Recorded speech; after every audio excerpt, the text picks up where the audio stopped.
So to recap, we installed the bolt head and got the slot timed, checked the headspace on the breech plug.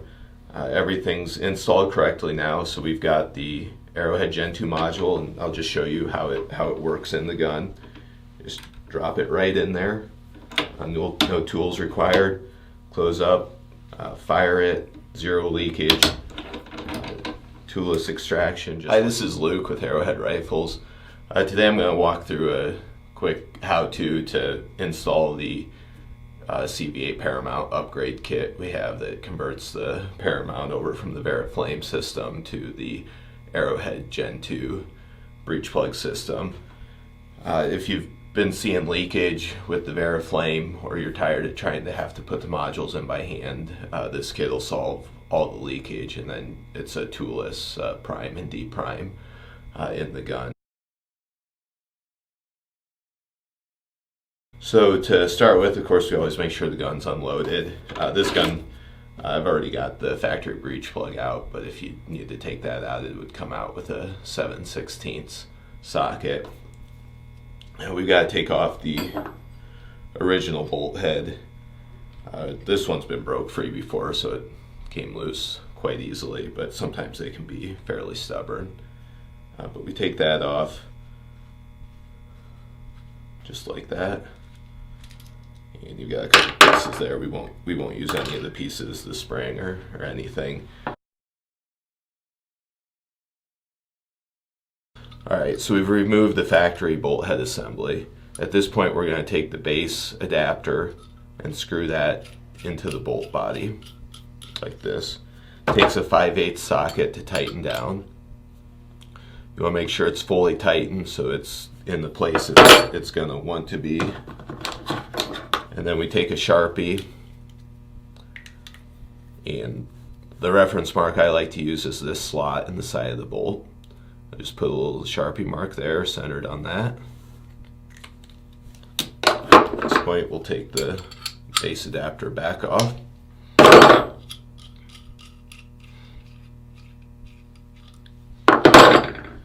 And the idea here is we want to align this shell holder, the bolt head, to where it's easy access for the module when you're loading and unloading. The bolt head pops in like that, and the reference mark I like to use is the edge of the shell holder needs to hit the Sharpie mark. So this is probably the trickiest point. We take the lock nut. I almost forgot, we want to apply some Loctite. I typically use red, but blue will hold well enough as well, or JB Weld will also work. But we want to apply that to this surface, as well as some down in there where the lock nut contacts, and then to the threads of the bolt head. So we pop that together with the epoxy applied. The Sharpie, their black side of the nut, goes out. You drop it in there, you can see the black mark out. Pops right in. Get it settled in there. I've only got a pen today, but a regular pencil with an eraser really works well to hold that nut in place. So we just start it and get it screwing in. There we go. So this is going to align in just a random spot when it tightens down. So this is the tricky part. It's a little bit of iterative trial and error process to get this head to tighten down exactly on that Sharpie mark. So let's see here, we're real close. I think we'll check it. I think that's going to be, it might be a hair rotated, but we'll check it so you can see what we're looking for. So at this point, we've got everything epoxy down, the head in the right location. Wipe off any excess epoxy.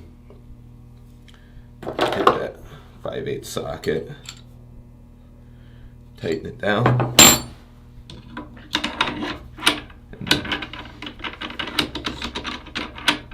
You can see the slot is nicely centered in the loading port, so it's looking really good.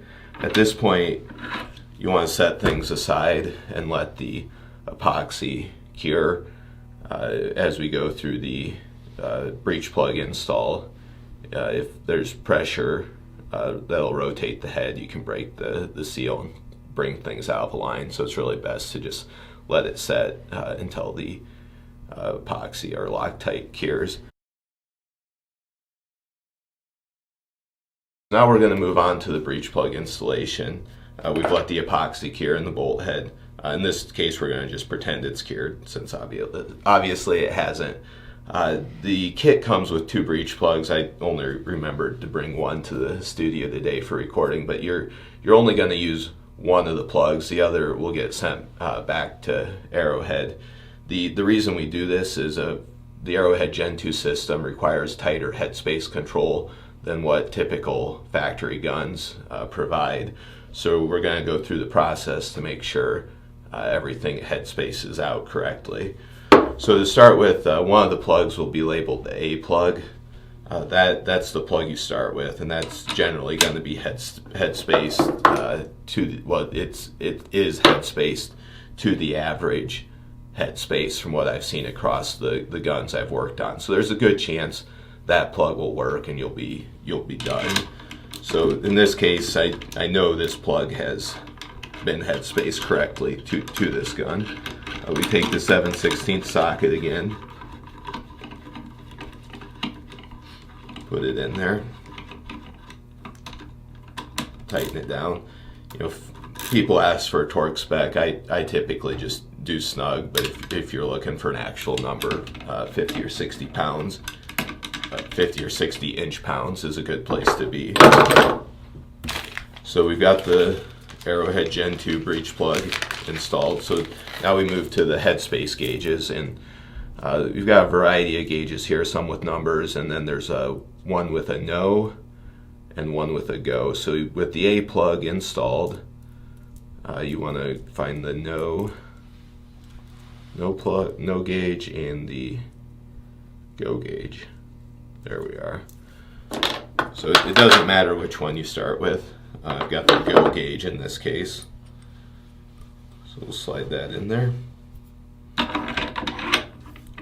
And in this case, you can see there's a little resistance, but it still goes. So that's really good. If you can get the bolt closed with the go gauge, it's acceptable. Even a hard close is okay. Then with just a sanity check, since there was actually some resistance on the go gauge, I know the no gauge isn't going to go at all, so you can see the bolt does not close. So in this case, the A plug would be satisfactory. If with the A plug, if the go gauge doesn't go, then you can leave the A plug in there and find the 220. The gauge that's marked 220. It's 205. There we go, there's 220. So that's 5 thousandths thinner than the go gauge. And in that case, it closes really easily. So if you couldn't get the go gauge closed, you would start trying subsequently smaller gauges until you found one that allowed the bolt to close. At that point, you'd record on the piece of paper I provide. Let me grab that. So there are step-by-step instructions we include. In this case, you would circle the A plug and then write the 220 gauge in here, and then return everything to me with the the supplied return label. At that point, I would make the adjustment on the plug. I do that within a couple days of receipt and get it back to you, and then you'll have the appropriately headspaced breech plug. I also keep track of what size plug your gun uses, so if you ever need a replacement plug, it's no issue to make the size adjustment and send you a replacement plug.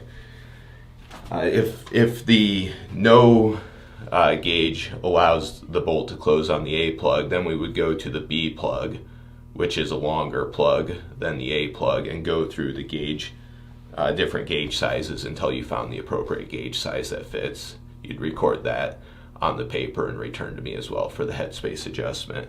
But I'd say right now we're running about 50 to 75% of the guns that work right out of the box with the A plug, so it's a fairly high percentage. The modules we use are these Arrowhead Gen2 modules. The case head on the module is a 308, so you can use a Lee hand primer or CBS hand primer for priming them. They're available for purchase through the website. For depriming, I like to use this universal deprime stand that we sell. You just take it's a 16th punch to knock the primers out. If you've got a deprimer die on your reloading station, you can do that, but you want to be careful with those. I've seen a lot of guys get carried away, and the punch on the deprime die will get into this nipple and flare it out. So you want to be careful with that if you're using a regular decapping die. You'll see anywhere from 40 to 50 or more reuses out of a single module before the module wears out. So for most guys, 20 modules is a lifetime of shooting.